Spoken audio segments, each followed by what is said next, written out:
Hi guys, Superhero here with a Battlefield 3 jet flight tutorial. First I'd like to go over key mapping because it's very important that you're comfortable with the keys that you're using. I use a WASD setup. W tilts down, S tilts up, A rolls left, and D rolls right. I also use the mouse X-axis to yaw left and right, but that's more for aiming and not necessarily turning.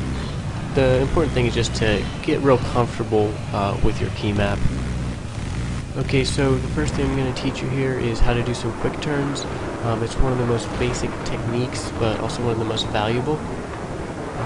So whenever you go to enter a turn, you're going to hit the brakes, and that'll slow you down and allow you to turn faster. And once you've reached minimum speed, you want to hit the boost and power through the turn. And in order to just keep going in a circle, you're going to keep alternating, braking and boosting, and that way you'll keep getting that extra speed through the turn. So this is an example of how quick turns can really help you in a dogfight. You'll see here in slow motion how close I cut this turn. If I hadn't been braking, I would have missed him and had to loop back around for another pass, possibly letting him slip behind me, and then I would have been in some real trouble. Just real quickly, you'll notice all the different points I achieved there. If you can actually disable the vehicle, destroy the vehicle, and kill the enemy inside the vehicle, that's how you maximize points. So when attacking an enemy, you always want to try to get behind them. That way you have a clear shot. Attacking perpendicular to them, they're going to get away from you. You're not going to be able to do enough damage. And if you're attacking head on, then they're also going to be able to shoot you. So you really want to try to avoid those. Just get behind them as quickly as possible and try to maintain that lead behind them. Now watch what this guy does here while trying to avoid me.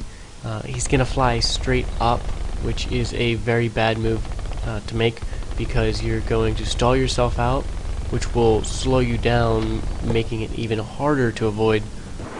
So you're just going to get lit up from behind. And I really just capitalize on this opportunity. You'll notice a lot of people try to do that, and it's a really easy way to get points.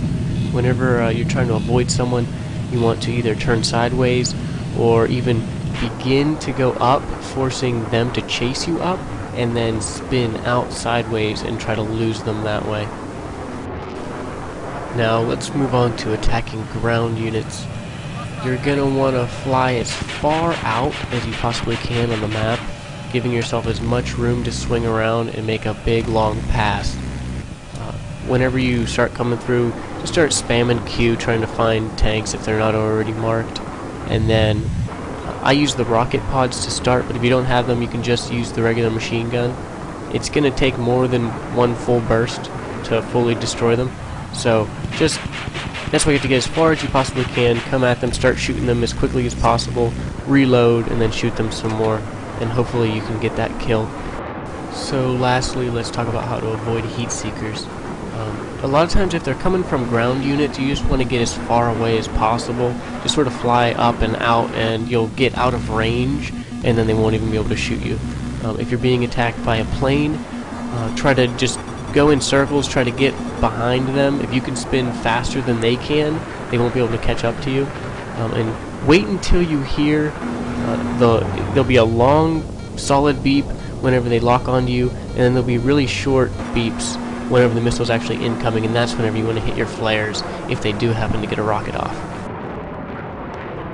So, thanks for watching. I hope this helps, and I hope to see you on the battlefield.